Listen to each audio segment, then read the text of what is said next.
Yes, reka nizere ko gahunda zimeze fresh, nizere kumeze neza nta kibazo na kimwe gihari. Ni BigTown TV, ni update news. Reka nkubwire ko no musari ku itariki 24 z'ukwezi kwa gatanu umwaka wa 2022 ku kwezi mu kwita Gicurasi kuri bamwe mwize amezi yo mu Kinyarwanda mu bundi buryo Mutarama Gashyantare ugakomeza. Ya nuko kwa gatanu turimo n'itariki 24 z'ukwezi kwa gatanu nyine umwaka wa 2022 ngira ngo nkuko amaze kubona ku mashusho yacu rero turi hano mu Kagarama Kicukiro ku rukiko rw'ibanze niho turi twaje kumva urubanza Miss ELISA aregwamo ibijyaha bitandukanye ndaza kukubwira yagiye akora. Miss IRADUKUNDA ELISA rero yabaye Miss Rwanda mu mwaka wa 2017 niho n'umukobwa yaje kwegukana ikamba rya Miss Rwanda akugeza n'isa rero ni Miss kuko yarabikoreye icyo gihe sinzi urya bikoreyemo imbara bikoreye mu buryo twabonye ntago mbizi nta nubwo nshinzwe kubimenya gusa icyo nkubwiye cyo ni Miss nyine yujuje ibisabwa kugira ngo babe bamutorera kuba Miss. Ya ni Miss IRADUKUNDA ELISA rero yagejejwe mu rubanza cyangwa se mu rukiko aho byari biteganyijwe ko n'undi hagera saa 2 n'igice nta cyahindutse kuri yo saha n'undi yamaze kugezwa Kicukiro. Ndaje nkubwire uko gahunda zari zimeze Kicukiro. Reka nkwibutse ko gusa IRADUKUNDA ELISA yagifunzwe nyuma n'undi gato yo gufungwa kwa Press Kid cyangwa se Ishimwe Dieudonné n'umusore wayoboraga Rwanda Inspiration Backup yari isanzwe yitegura irushanwa rya Miss Rwanda ubwo yabitangiye mu mwaka wa 2014 nibwo yatsindiye isoko ryo kugira ngo igitegura ishyira mu bikorwa Miss Rwanda aho umukobwa waga Miss Rwanda kugenda gahembwa bimwe mu bihembo bitandukanye. Irushanwa ryakomeje kugenda rinogwanogwamo ibintu nakita bitari byiza aho bavuga ko iri rushanwa ritwarwa n'umwana mu bakire cyangwa se babana b'abayobozi cyangwa b'abasirikare. Mwagiye mubivuga mu buryo bwinshi butandukanye, bamwe bati batanga amafaranga, abandi utari wo ku muyobozi ntiwaritwara, abandi bati iyo hagezemo kwa general ntago yava adatwaye ikamba. Mugenda mubivuga ukwinshi gutandukanye gusa iri rushanwa rya Miss Rwanda 2022 iryo ryaje kuba irindi cyangwa se ryaje gutandukana n'andi ma Miss Rwanda yagiye abaho kuko bimwe twakekaga bimwe mwagendaga muvuga harimo ibyagiye bigaragara ntago kugeza isaha hari hagira uwemezwa cyangwa se ucyahagiye ifata mu byo mu baregwa abari bose yaba IRADUKUNDA ELISA yaba Nasra Witonze yaba Press Kid ariko nkubiyemo gake cyane. Ibi byose byakuruwe no gutarwa muri yombi bya Press Kid urusanzwe utegura irushanwa rya Miss Rwanda n'umuyobozi wa Rwanda Inspiration Backup niho byaje kubera mo danger niko nabivuga aho Miss Muheto yaje kuba ashyira amajwi hanze vuga ko yagiranye ikiganiro n'uyu musore amubwira ko bashobora kuba baryamana niko twabifashe. Yasabaga happiness mu rukiko nabo bavuze ko nta indi happiness ntibabonaga ko ari yaganishaga ku mibonano mpuzabitsina nuko nkuko babisobanuye. Rero nyuma yo kujya hanze kwayo majwi ntabwo byaje kugenda neza. Press Kid yaje kuba akurikiranwaho ibyaha bitandukanye birimo ihutira ku gitsina cyangwa se gukora imibonano mpuzabitsina byangira ngo mwagiye mubibona ibyaha yagiye akurikiranwaho ni ibyaha bigeze muri bitatu ariko kimwe cyo ntago kirabonerwa ibimenyetso. Nyango turacyakurikirana uko gahunda zigenda tuzajya tubamenyesha buri kintu kimwe ku kindi tuzatubwira uko gahunda zimeze. Rero ntago ari we wenyine waje gutabwa muri yombi yakurikiranyweho icyo cyaha gusa abandi batawe muri yombi bakurikira mu cyaha gitandukanye na Press Kid nicyo Press Kid akurikiranyweho ubwo nyine Press Kid yaje gutabwa muri yombi bashingiye ku byaha bamushinja agiye akorera abakobwa bitabiriye Miss Rwanda mu bihe bitandukanye. Dore nyine ko n'ubundi itaba mu mwaka umwe yabaga ari uguhozaho ubwo ngubwo ndakubwira bw'ibyo byaha bamushinja agiye akora mu gihe kimwe gitandukanye. Haje mu mukobwa witwa Akariza Hope we yasobanuraga ko Press Kid yamusabye ko baryamana bishobora kuba byaranabaye simbizi amwizeza ko azaba Miss Rwanda. Ubwo Akariza Hope yagiye muri Miss Rwanda 2019 maybe atatwaye ikamba mwizeza ko 2020 yaritwara aho bivuga ko Akariza Hope yaba yararyamanye nawe cyangwa se akajya iwe uno musore Press Kid akamuha urumogi. Akariza Hope mu buhamya yitangiye yavuze yuko yakuriye ku rumogi inshuro 3 ase yamusomesheje inshuro 3 amuha n'ibisindisha kugira nyine baba bakora iyo mibonano mpuzabitsina. gusa icyo cyaha cyo nkuko mbikubwira cyabiwe ibimenyetso, kuko nubwo akariza hope yatanze ubwo buhamya, ariko mu bugenzacyaha mu rubanza bavuze ko icyo cyaha cyaburiwe ibimenyetso. Itabwa muri yombi rero rya Elisa n'umwe ryashamikiye kuri ibyo ngibyo, aho Elisa yashyizwe mu majwi nk'umukobwa n'ubundi wagiye muri Miss Rwanda, ariko ubushuti bwe bugagoma kuri Press Kid, bivugwa ko nawe yaba yabonye ikamba byagenze bityo, ndetse kugeza n'ubwo umubano we mu Press Kid wakomeje kugeza ubwo afunzwe Press Kid bihihiswa ko Elisa yabatwite inda ya Press Kid. Mu by'ukuri rero ni ibintu bitaje kuba bishimisha Elisa na gatoya, kuko Elisa yaje kuvuga uti ibi nanjye ngomba kugira icyo mbikoraho, ari nabyo byamukozeho magingo aya ngaya, nibyo byatumye atabwa muri yombi. Elisa rero yanditse urupapuro ahakana ibyo byose, avuga ko adatwite inda ya Press Kid, atanatwite, kandi yandika iletere. Amaze kwandika iletere yasinyishaho umukobwa witwa Witon's Nasa, niwe wamusinyiye, ndetse n'ibindi byinshi byari bikubiye muri iyo letere. Aramusinyira rero, amaze mu kumusinyira rero niko iyo letere yaje kuba ijya hanze. Iradukunda Elisa rero yatawe muri yombi azira iyo letere, kuko yatawe muri yombi nyuma gatoya hahita hajyanwa na Witon's Nasra, nawe baramufunga babaziza inyandiko mpimbano. Iradukunda Elisa kandi ikindi ashinjwa ni uko bakobwa bakorerwagaho cyangwa se babatangabuhamya ku byaha Press Kid akurikiranyweho, yashaka kuba yabayobya kugira ngo bavuge ibitandukanye n'ibyo bari kubaka ubwo buhamya bari kubabaza, nacyo agikurikiranyweho. Iradukunda Elisa rero yaje kuba atabwa muri yombi. Nyuma yo gutabwa muri yombi, reka nkwibutse ko afungiye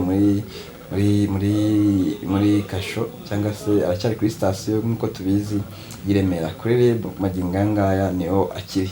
Uno munsi rero ku itariki 24 byari byitezwe ko Iradukunda Elisa agezwa imbere y'ubutabera kugira ngo abazwe bino byaha yagirizwa, nimba hari ibyo yemera cyangwa se nimba koko hari ibyo yakoze, cyane ko bagiye batubwira ibyaha aregwa, ibihano bigenerwa. Nakubwiye ko harimo izabu y'amafaranga, harimo imyaka, gusa cyanabonye aregwa gikomeye ni kino cy'inyandiko mpimbano kigera mu myaka 7 n'izabu y'amafaranga agera kuri miliyoni 5, gusa atagishobora kujya munsi ya miliyoni 3. Ndaza kubikuvira imuzingo n'umuzingo, gusa reka nkwibutse ko uno munsi nyine nkuko byari byitezwe saa 2:30 Iradukunda Elisa yaragejejwe ku rukiko. Ngira ngo kubona ku mashusho yacu yaje yambaye agakote keza ndetse n'ipantaro yayo biri mu mabara ya karokaro, niko tumenyereye. Ngira ngo muri kubibona ku mashusho, yari mu modoka isanzwe itwara abagenzwaho ibyaha ya RIB, niyo yari imutwaye. Ngira ngo murabona ko bari kumufungurira asohoka, atwaye igitabo, niba ndacyitse igitabo simbizi, ariko urashoboka ko yaba ari ingingo zimurenganura zirimo ntawamenya, nkuko mibona ku mashusho. Nanjye niko namubonye mwegereye, ntabwo nigeze mbisoma ngo menye ibirimo. Gusa nk'ibisanzwe nkuko twese mu mitwe yacu byari birimo, muri twari twiteze ko wenda n'urubanza rushobora kubera mu muhezo.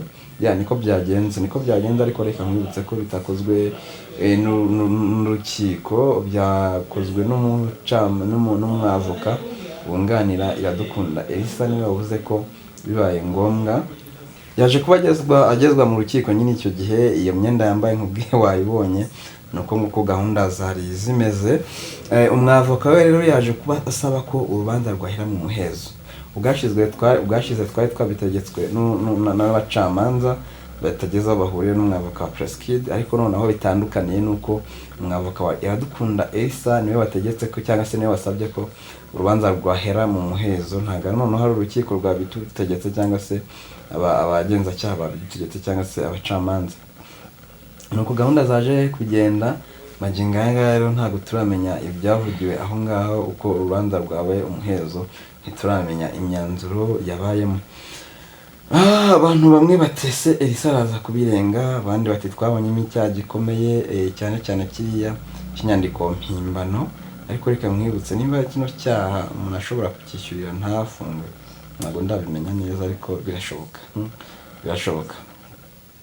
Reka mwibutse mu byaha Elisa akurikiranyweho icyaha cyo gutanga ubuhamya bw'ibinyoma. Cyo ni icyaha cya mbere Iradukunda Elisa akurikiranyweho. Amategeko agena ko uwagikoze agambiye, iyo kimuhamye ahanishwa igifungo kitari munsi y'umwaka umwe, ariko kitarenze imyaka 3. n'izahabu y'ibihumbi 500 ariko itarenze miliyoni imwe y'amanyarwanda. Uwakoze kino cyaha cyo gutanga ubuhamya butari bwo abigambiriye bikamufata ahanishwa igifungo cy'umwaka umwe kitari hejuru y'itatu ariko itari n'umwe munsi y'umwe, n'izahabu y'amafaranga y'amanyarwanda 500 ariko atari hejuru ya miliyoni imwe.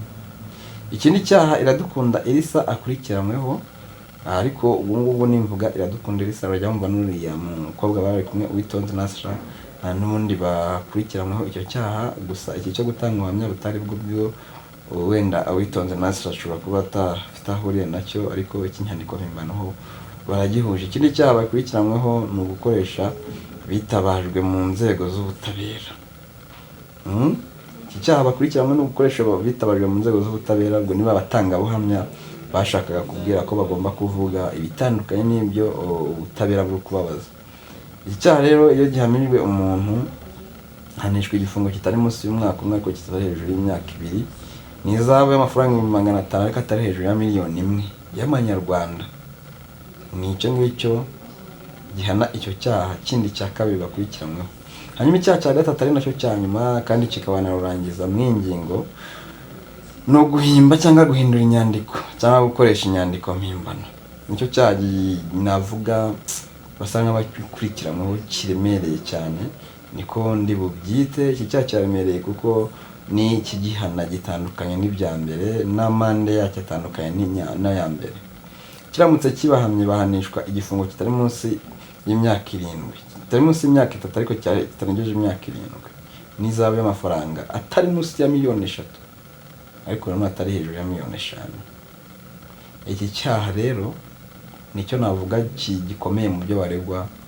Gusa nk'uko byagaragaye ruriya rupapuro rwaranditswe, bamwe bati uko byagenda kose kino cyaha kizamuhama.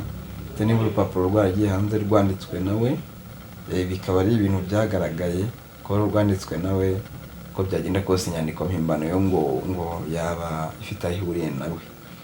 Ariko simbizi, ntabwo turi abacamanza ntabwo turi urukiko, reka tubiharire abacamanza, reka duharire mwavugwa Iradukunda Elisa nimba ari icyo azakora kuri iki kintu, cyangwa se nimba ari icyo azakora mu kurenganura Iradukunda cyangwa mu kurenganurwa kwa Iradukunda Elisa, bitewe nuko bazaburana cyangwa se bitewe nuko baziregura basanga bino byaha bagirizwa cyangwa bakurikiranyweho bitabahama, bakaba barekurwa tukongera kubabona n'undi mu muryango nyarwanda. Nubwo hari undi bari mu Rwanda ariko nyine uri mu bihano ushobora kuba utisanzura nk'uko wari usanzwe wisanzura. Kankwibutsa ko Prince Kid we yamaze kuhabwa iminsi 30 y'igifungo, bamuhaye iminsi 5 yo kujurira. Ntabwo ndamenye neza nimba yarajuriye, ariko nabyo ndaza kubibakurikiranira, ndaza kubibabwira vuba. Ahangaha cyari kitezwe nuko twari tuzi ko Iradukunda Elisa ashobora kuzana Uwitonze Nasra, ariko siko byagenze. Iradukunda Elisa yagejejwe mu rukiko wenyine. Urabibona yasohotse yambaye amapingu nyine niyo nako gakote nakubwiye kamakarokaro n'ipantaro n'inkweto nziza. Mu by'ukuri arasa neza, yarasa neza, biragaragara nyine ko uretse ikibazo cyenda cy'ihungabana ry'ahari, ariko nta kindi ikibazo kiri ku mubiri. Ariko nk'umuntu normal ntabwo yaba ihungabana ryo kuba ari hariya. Uko byagenda kose umuntu wese wajya hariya ntabwo navuga ngo yabyakira nk'uko biri. Reka mwibutsa rero ko ibi byose byabaye kubera Miss Rwanda. Nakubwiye ko hagiye hanogwa byinshi bira muri Miss Rwanda, bivugwa, ariko uno mwaka 2022 nibwo twabashije kumenya wenda nimba byaba ari byo cyangwa atari byo. Nkuko nakubwiraga, nta n'umwe uremezwa ko nta n'umwe urahamwa n'ibyaha y'aba Prince Kid. Aracyabikurikiranwe, hari no kuburana, wenda ashobora kuburana byagenda neza ibyaha ntibimuhame. Yaba na Iradukunda Elisa aracyakurikiranweho icyaha, nawe ashobora kuburana icyaha kikamufata cyangwa ntikimufate. Muri by'ukuri aka kanya bose yaba na Nasra baracyari abere. Ubwo tuzagira ibyo tubabwira cy'uko batarabere byemejwe n'urukiko, nk'uko n'ubundi bagejejwe imbere y'ubutabera kugira ngo uburane bahabwe ubutabera. Amategeko yacu rero haraboneye ku muntu uwo ari we wese. Mu by'ukuri nibasanga ibyo bagiriza batarabikoze bazarekurwa, kandi nibasanga ibyo bagirizwa barabikoze ubwo nyine bazahanwa nk'abandi bose bakoze ibyaha. yes reka ngushimire wo kurikira BigTown TV unakurikira umunsi ku munsi kora subscribe kugira ngo gahunda zigende fresh. Niba utarayikora wanayikoze rero ndagushimiye cyane dukwana urugendo rwa buri munsi akambwire ngo kabisa nyagasana akomeze agusubize aho ukura megabyte undeba ndetse ureba n'ibiganiro byacu. Reka nshimire Mike wari kumfata no majwi anayatunganya. Reka nangushimiye wo kurikira BigTown TV nyine maze kubabwira. Yes ndabashimiye cyane nanjye nari Abe niyo nsaba ndakomeza mbakurikiranire iby'idosiye ndabikurikiranira hafi. Ubwo ngubwo ikizagenda kibamo cyangwa se impinduka zagenda ziba zagenda ngenda nzibamenyesha. Yes murakoze cyane.